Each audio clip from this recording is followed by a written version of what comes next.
And welcome to my channel. I'm so happy you guys stopped by. Today I'm going to talk a little bit about, well, myself. So again, my name is Jennifer and I'm 45 years old, just turned 45 in December, and I'm so blessed. I have two wonderful children, Kennedy and Eddie, and then I have a glam baby, which is, her name is Milan. I'm also married to a wonderful man who hence has given me this fabulous gray and glowing life. And I just want to talk to you guys about where I've been and where I'm going. So just to give you guys a little pretext to what I'm going to be talking about, I was a single mom for over a decade. I lived in the Bay Area. I had actually moved back to the Bay Area after I lived in LA. I was in LA from 1999 till about 1995 till about 2004. Anyway, I was there studying fashion. I went to fashion school. I worked for a ton of different designers, manufacturers, doing all kinds of wonderful things in fashion. And then I had my beautiful daughter, and my son was already with me, and we moved back to the Bay Area. When I moved back to the Bay Area, I lived with my parents because I couldn't afford to get my own place. And then eventually I was able to do that. So then we moved into an apartment. So I worked in the alcohol and real estate industry, and then I could just remember those being really, really hard years. In 2009, my life took a turn for the worse. My best friend in the entire world passed away. That was my mother. She suffered a massive heart attack, which was completely unexpected, and it kind of turned my whole world upside down. So from 2009 until about 2015, I was on a slippery slope. I had suffered already from depression and anxiety from living in LA, and was still managing it, obviously, when I moved back home. But after my mom had passed, it really took a turn for the worse for me. I was just trying to figure out life, you guys. I was trying to figure out how to get out of bed and have my kids and take care of them and manage. After my mom had passed, I had moved back in with my dad because my parents were married for, over 30 years. And my dad, I didn't want him to be alone, and really, guys, it was a struggle living in an apartment, paying all my bills, so it was actually helpful. So I lived with my dad for about 3 years. During that time, I used to try to figure out what was going on, just trying to make heads and tails of how I was going to live my life without my mom. And I would work out every day, I would try to eat right, I would try to contain my anxiety without medication. Or actually, I was on medication at that time. I was on Zoloft. I would stop taking medication later. So yeah, moving back into my dad's house, we're living together. My son actually was living with his dad, so my daughter was living with me. That was a little off in itself. So then, obviously I'm dating, because I'm young. I'm in my 30s, and I do want to eventually get married and have more children. So with that being said, I go out on dates, and because I have anxiety, I already have a certain level of insecurity. And I've always been a very secure person, but having that kind of mental blockage just kind of made me a very unconfident person, especially when it comes to dating. And I just remember crying on the phone to my best friend, who's overwhelmed me with anxiety, oh my God. And she's like, the man who's right for you is gonna want you, snap out of it. So in the meantime, in between time, I would go out, meet these guys. It would never work out. They were either liars, non-committal, just want to use you for sex, whatever the case may be. Let me rewind a little bit. After 3 years living with my dad, I did move into my own home, which I manifested with my daughter. And I'll do a separate video on that, but we manifested our new home. And I moved into that home.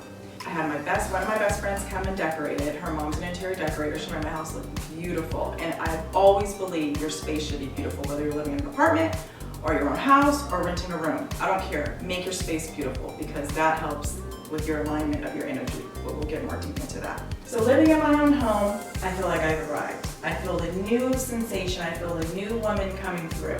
So I'm like, okay, I'm really going to set myself up to find my husband. So I start doing a little bit of the work. I create my list, I do my vision boards, all of that. and I started dating a guy who's been pursuing me for quite some years. I was a rep selling alcohol, and he had owned a bar, and I decided, hey, I'm gonna go ahead and give this guy a try. And I'm gonna go ahead and put it out there. He was a white man. I had never dated outside my race, other than this particular person. We went out, we dated for 9 months, we were having the time of our life. He would take me and my daughter all kinds of places. Again, my son was with his father, so my daughter was with me full time. Skiing, jazz festivals, you name it, we were doing it. I mean, he had me bike riding 2 miles. I've never bike ride 2 miles. Okay, so I was like, this is the guy. I love the way he is with my daughter, I love the way he is with his daughter. Our daughters were the same age, we all had a good time. So I was like, okay, I can see myself marrying this guy and having more children. Well, he had different plans. One night, it was a Sunday, I can remember it like it was yesterday, he called me, he said he was having issues with his brother. Long story short, I'll call you later. I literally got ghosted. And because I felt so comfortable with this person and I had opened myself up 100% to this person and he ghosted me, I was devastated. Devastated isn't even the word. Like, I literally remember being on the floor, fetal position, calling my dad. And my dad and I became very close after my mom passed away. He became like my new best friend at that point. Calling him, hysterical, couldn't breathe, couldn't think, felt like death. And he talked me through it. My girlfriends talked me through it. So this happened February or March of 2013. My best friend had just gotten a divorce, so she moved from Alabama or Mississippi to my home in California. So that helped me. And then I had a guy best friend who literally was there with me every day talking me through it. I had to do so much work, you guys. Like, I was shut down. I was like, I'm done. Like, I wasn't gonna become gay or anything. Nothing's wrong with being gay by any means, but I just not into females like that. I was like, I'm done. I'm not dating, I'm gonna be single, I'm gonna start my own businesses. I don't need a man. My best friend moved in with me, we helped each other pay bills, we were there for each other, we were our support systems. She had a young baby, 1-year-old, I had my daughter who's 13, and we were doing the damn thing, you guys. And I just remember her going on dates, and she was like, when are you gonna get back out there? When are you gonna get back? I was like, nope, I'm good. Literally, my Fridays and Saturdays were, our kids would go to their dads, I was at home Friday night, I would go to Barnes & Noble. I was reading self-help books. I needed to understand what I was doing to attract these type of men who wanted to lie, ghost me, not commit, and use me. It had to be something that I was doing. So I even went as far as to call up ex-boyfriends and was like, what is it? What is it about me? What am I doing? What energy am I putting out there? And some of them were very honest. And I had to dig deep, and I needed to do the work. And I did. And so I focused on my self-improvement. I had to have a breakdown to have a breakthrough. And for 2 years, I completely worked on myself. And by doing that, you guys, I attracted my soulmate, the most amazing man that I have ever met. I mean, I have stuff on my vision board that I couldn't even dream. I have stuff on my vision board that I have, and there's stuff that I never put on there because I was like, oh yeah, that's kind of out of the realm for me, that I actually have and I live.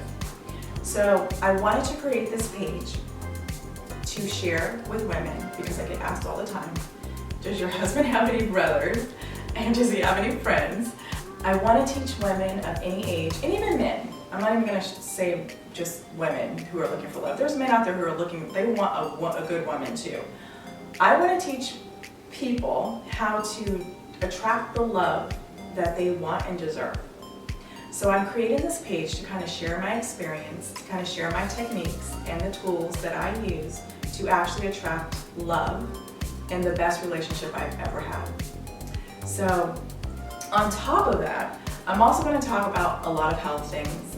Again, I mentioned a lot that I suffer from anxiety and depression, and that's very real. And I feel like in 2021, there's more people that are going to be suffering from anxiety and depression. So I would love to share my tips on how I get through those hard times and what I'm doing currently still to help myself.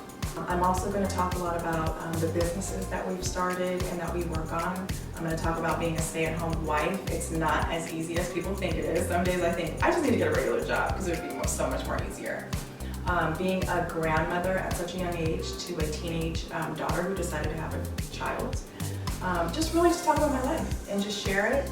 And hopefully you guys can relate and resonate with it. But to help you guys get started in 2021 to living your best life, I'm gonna give you guys 5 tips. The first tip would be to change how you view things. That's probably gonna be number 1 for sure. Perception is everything, you guys. And if you can learn how to look at things differently, it will completely change your life. Step number 2, get honest with yourself. Meaning, get feedback, like I did. So whatever's not working out in your life, whether it be love, job, family relationships, whatever is holding you back, you need to dig deeper and get honest about it. Is it you that's holding you back from living the best life, or is it something else? So for me, it was me, and I actually got feedback from my exes and from other people as to maybe what negative things I was putting out there. That's number 2. Get honest with yourself. Number 3 is create your affirmations. It is very important to have very positive self-talk. A lot of us, we have our subconscious mind running constantly in the background telling us we're not good enough, we're not smart enough, we're not beautiful enough, we're not skinny enough, we're not wealthy enough, all these different things. And if you can learn how to do affirmations that counteract that negative self-talk, that will also propel you into growth. So for example, instead of saying, I wish I could find my dream husband, you have to say, I am married to my dream husband. You have to affirm it, say it, believe it, mean it. So that's number 3. Number 4 for me was huge. For me, I had to quiet my mind. People with anxiety are constantly on the what if roller coaster. So for me, I had to go inward and be quiet. So I started meditating, and that helped a lot. And a lot of people I've heard, they don't like meditation. It makes them feel weird. It doesn't feel comfortable. And how do you stop thinking for 2 or 3 minutes? And I was like that. I started off meditating, and I could not sit still for more than 5 minutes. And after doing it and practicing over and over again, I can meditate for literally an hour. And you don't have to sit there with your legs crossed, you guys. You can sit on your bed, you can lay down in your bed, you can meditate while taking a bath. And you can also meditate while driving. I know this sounds crazy. Put on some beautiful music that calms you, drive through nature. Whatever keeps your mind quiet and calm and serene, that's what you want to do. So step number 5 is visualization. I honestly believe that's how I manifested a lot of what I have.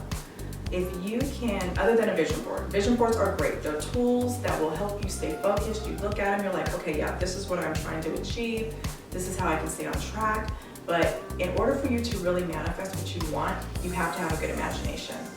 And there has to be a feeling that resonates inside of you that's going to help that energy bring to you what it is that you're looking for.